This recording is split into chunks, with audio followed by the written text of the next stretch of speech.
आज मी तुम्हाला घरच्या घरी ना साखर ना मैदा गूळ घालून गव्हाच्या पिठाचे पौष्टिक चविष्ट वरतून कुरकुरीत आतून खुसखुशीत बिस्किट कसे करायचे ते बघणार आहोत। तर व्हिडिओ स्किप न करता संपूर्ण बघा। नमस्कार, मी ज्योतिष किचन मध्ये सर्वांचं खूप खूप स्वागत आहे। चला तर रेसिपीला सुरुवात करूया।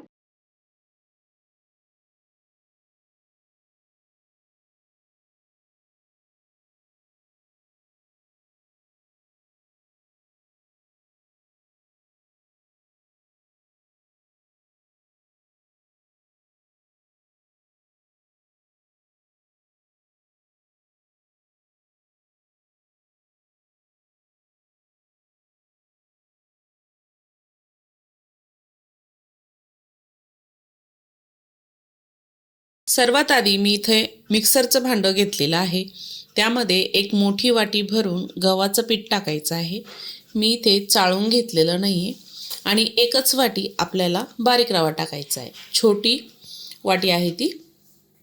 सर्व रवा त्यामध्ये मी टाकून घेतला।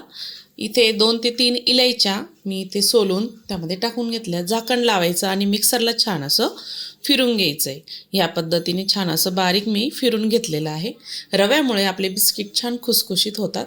इथे पाऊण टीस्पून बेकिंग सोडा टाकायचा आणि बेकिंग पावडर आपल्याला संपूर्ण 1 चमचा टाकायची आहे। पाऊण वाटी मी इथे गूळ घेतलेला आहे, तोही आपल्याला ह्यामध्ये टाकून घ्यायचा आहे। झाकण लावायचं आणि मिश्रण छान मिक्सरला फिरून घ्यायचं आहे। या पद्धतीने गुळही छान बारीक होतो आणि मिश्रणही आपलं छान मिक्स होऊन जातं। इथे आता आपलं पीठ तयार झालेलं आहे। आपण बारीक केलेलं पीठ एका भांड्यामध्ये टाकून घेऊया। गूळ त्यामध्ये छान मेल्ट झालेला आहे। अगदी थोडंसं मीठ टाकायचं आहे। कोणताही गोडाचा पदार्थामध्ये आपण थोडंसं मीठ टाकतो, त्यामुळे मी ते मीठ टाकून घेतलं। 2 चमचे डांगराच्या बिया टाकायच्या। इथे सूर्यफुलाच्या बिया टाकल्या तरीही चालतात। मी इथे 1 वाटी भरून साजूक तूप घेतलेलं आहे आणि ते नॉर्मल टेम्परेचरचं आहे आणि छान आपल्याला पिठामध्ये मिक्स करून घ्यायचं आहे। गरज जर पडली, आवश्यकता असली तर त्यामध्ये अजून आपण तूप टाकणार। छान आपल्याला पिठामध्ये तूप छान मिक्स करून घ्यायचं आहे। एक छोटी वाटी आपण इथे तूप घेतलेलं आहे आणि पिठामध्ये आपल्याला छान असं एकजीव करून घ्यायचं आहे। ह्यामध्ये आपण गूळ टाकलेला आहे आणि रवा पण आहे, तर ते छान असं तूप त्यामध्ये शोषून घेतं। मी नंतर त्यामध्ये राहिलेलं तूप संपूर्ण टाकून घेतलेलं आहे। पीठ आपलं छान असं एकजीव झालेलं आहे। मी इथे 2 चमचे दूध घेतलेलं आहे। दूध त्यामध्ये टाकून घ्यायचं आणि आपल्याला आवश्यक असेल तरच ह्यामध्ये पाणी टाकूया 1-2 चमचे, नाहीतर टाकायची गरज नाही आहे। कारण ह्यामध्ये आपण रवा टाकलेला आहे, तर ते पूर्ण त्याच्यामधले शोषलं जातं, त्यामुळे पाणी टाकलं तर टाकायचं। दूध टाकल्यामुळे नंतर ते नरम पडू शकतं, त्यामुळे आपण इथे 2च चमचे दूध वापरलेलं आहे। छान असं एकजीव करून घ्यायचं। पीठ आपल्याला छान मिक्स करून घ्यायचं आहे। अगदी मी इथे 2 चमचे पाणी टाकून पीठ आपल्याला छान असं भिजवून घ्यायचं आहे। बघू शकता इथे छान मी गोळा पिठाचा भिजवून घेतलेला आहे। ह्या पद्धतीने छान असा मळून घ्यायचा आहे। तुम्ही ह्यामध्ये अजून ड्रायफ्रूट्सही टाकू शकता। ड्रायफ्रूट्स मी इथे पंपकिनच टाकलेलं आहे। ह्या पद्धतीने पीठ छान आपण हाताला अजिबात चिटकत नाही आहे। आत्ताच बघू शकता तुम्ही किती छान पीठ आपलं तयार झालेलं आहे। या पद्धतीने आता झाकण ठेवायचं आहे। एक 10 मिनटं छान भिजू द्यायचं आहे। 10 मिनटानंतर पीठ आपलं छान इथे भिजलेलं आहे। थोडं सेट होतं। छोटासा गोळा घ्यायचा आहे आणि आपल्याला छोटे छोटे असे त्याचे बिस्किट तयार करायचे आहे। तुम्ही कोणताही आकार देऊ शकता बिस्किटाला।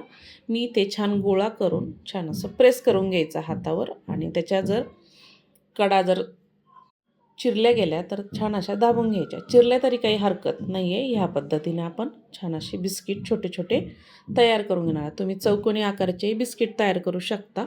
मी इथे गोल आकाराचे केलेले आहे। आता त्याला आपण तीळ लावून घेणार आहोत। तुम्ही खसखसही लावू शकता, मी इथे तीळ लावत आहे। एका बाजूने आपण छान अशी तीळ लावून घ्यायची, प्रेस करून घ्यायची त्याच्यावर। बघू शकता किती छान सुंदर असं बिस्किट दिसत आहे। तीळ लावल्यानंतर हातावर छान असं प्रेस करून घ्यायचं, म्हणजे छान त्याला चिटकते।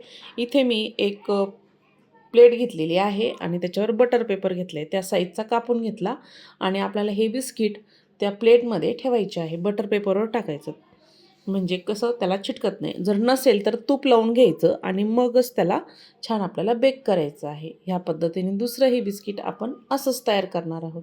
छोटासा गोळा घेतला, त्याच्या कडा जरी चिरल्या तरी काही हरकत नाही आहे. छान असं बिस्किट आपले खुसखुशीत मस्त कुरकुरीत तयार होतात. दुसरंही बिस्किट आपलं छान तयार झालेलं आहे, त्याला तीळ लावून घ्यायची. दुसऱ्याही बिस्किटाला मी छान अशी तीळ लावून घेतली. आता सर्व बिस्किट मी असेच तयार करून घेणार आहे ह्या पद्धतीने.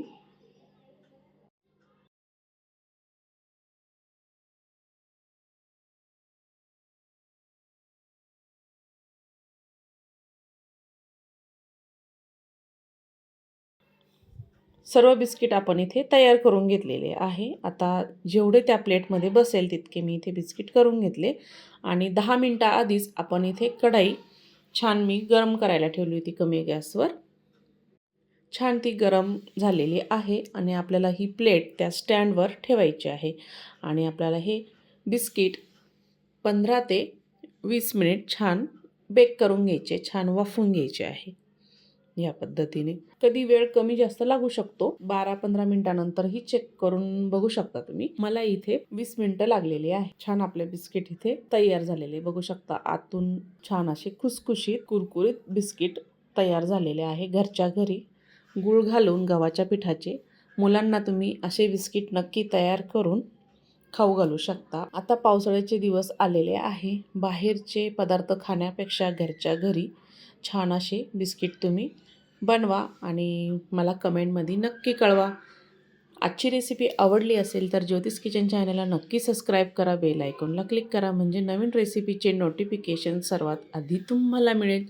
फेसबुकवर बघत असाल तर फॉलो करा आणि हो, हा व्हिडिओ जास्तीत जास्त शेअर करा नातेवाईकांना, मित्रमैत्रिणींना. संपूर्ण व्हिडिओ बघितल्याबद्दल सर्वांचे धन्यवाद.